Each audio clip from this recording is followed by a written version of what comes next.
नमस्कार दोस्तों, मैं रामू कुमार यादव एजुकेशन क्लासेस रामू में आपका स्वागत करता हूं। दोस्तों आज मैं जो हमारा संविधान चल रहा था उसका संबंधित नेक्स्ट पार्ट लेकर आ गया हूं। इसमें भी जो महत्वपूर्ण अनुच्छेद है उसको बात करूंगा।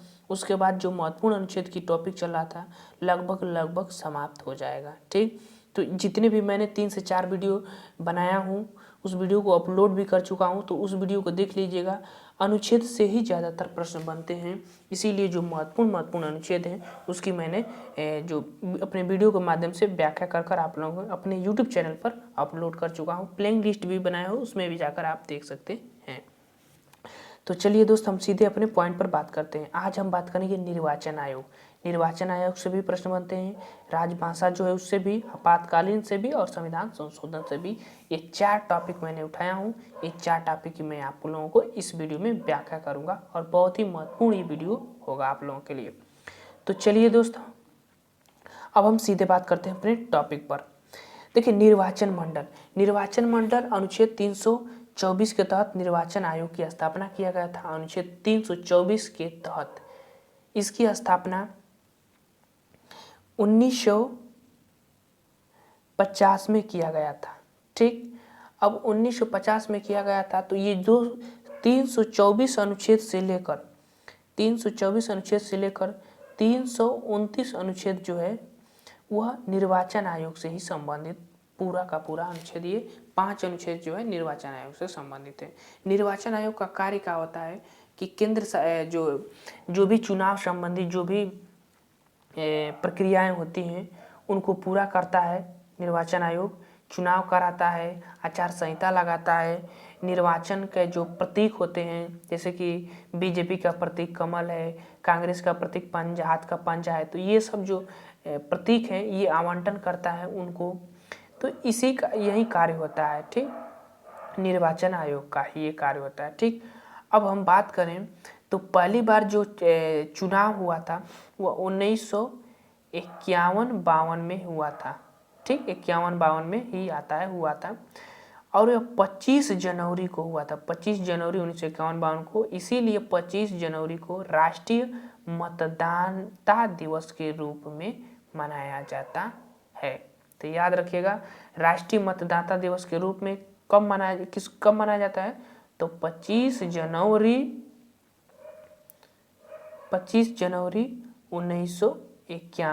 1951 में ही इसकी स्थापना हुई थी निर्वाचन आयोग की। तो 25 जनवरी 1951 में स्थापना हुई थी। 25 जनवरी को राष्ट्रीय मतदाता दिवस के रूप में मनाया जाता है। ठीक, तो ये थे निर्वाचन आयोग से संबंधित कुछ बातें। अब हम चलते हैं निर्वाचन आयोग हो गया। अब हमारा राजभाषा पर चलते हैं। राजभाषा हमारा जो है अनुच्छेद 343 में हमारी राजभाषा का उल्लेख किया गया है। हमारी राजभाषा क्या होगी? हिंदी होगी। और हिंदी किस लिपि से बनी है? तो देवनागरी लिपि से बनी हुई है। ठीक, अब हम आगे चलते हैं। आगे हम आपातकाल की बात कर लेते हैं। ठीक, ये भी तीनों अनुच्छेद बहुत ही महत्वपूर्ण है आपातकाल से संबंधित।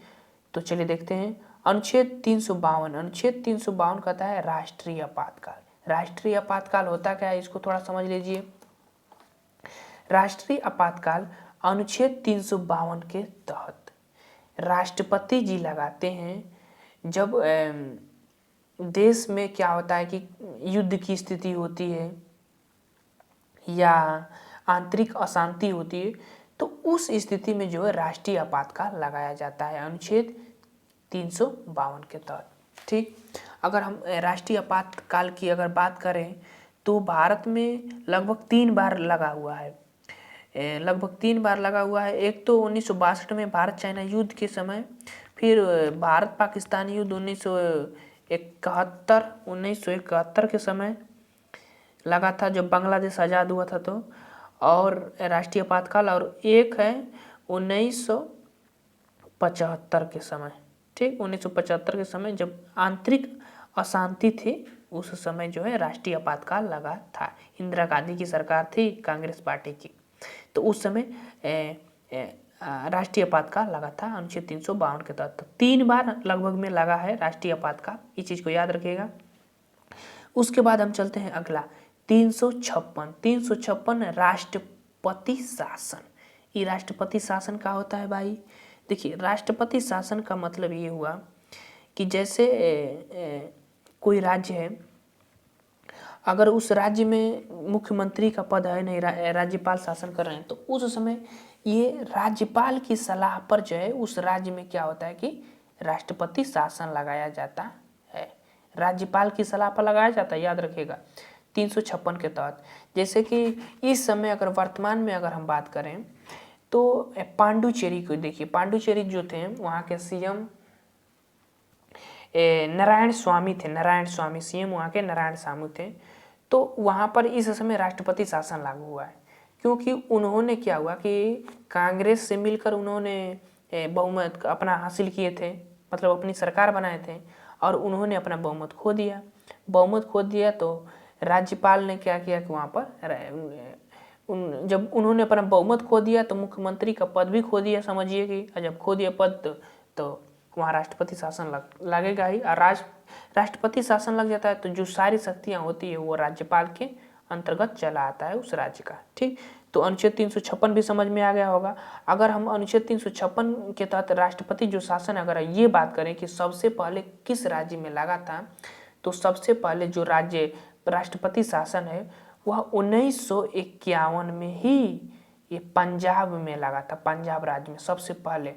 और सबसे ज़्यादा की अगर बात करें तो यूपी, आपको जानते ही हैं, यूपी में हम ही हैं, तो यूपी में सबसे ज़्यादा राष्ट्रपति शासन लगा है। कितनी बार? 10 बार, याद रखिएगा, 10 बार सबसे ज़्यादा राष्ट्रपति शासन यूपी में लगा है। तो अब ये तो राष्ट्रपति शासन की भी बात हो गई। अब हम चलते हैं अनुच्छेद 360। अनुच्छेद 360 का आता है वित्तीय आपातकाल। वित्तीय आपातकाल मतलब कि ये भी राष्ट्रपति ही लगाते हैं, वित्तीय आपातकाल अनुच्छेद 360 के तहत। और ये अभी भारत में एक भी बार लागू नहीं हुआ है वित्तीय आपातकाल।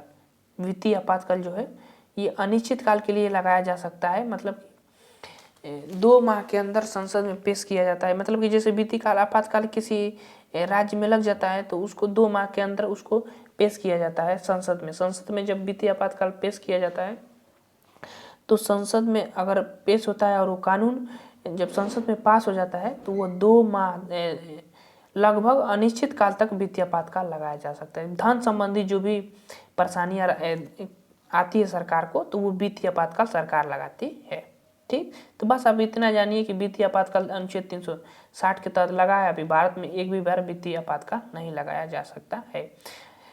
ठीक, वित्तीय आपातकाल का मतलब ये हुआ कि जैसे कि केंद्र से सरकार के पास पैसे की कमी हो जाती है तो उस समय भी ये वित्तीय आपातकाल लगाया जा सकता है। ठीक, अब आगे चलें। अब चलते हैं संविधान संशोधन 368। ये भाग 20 में वर्णन है।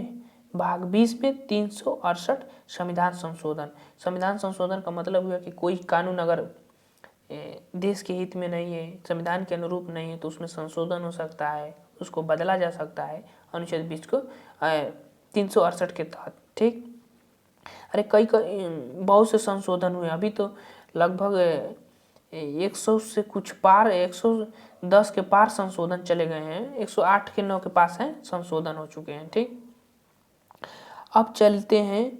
अब ये जो संविधान संशोधन की प्रक्रिया है ये दक्षिण अफ्रीका के संविधान से लिया गया है, ये भी याद रखिएगा। तो अब जितने भी मैंने इसमें अनुच्छेद लेकर आया था उन सब की व्याख्या आप लोगों के सामने कर दिया।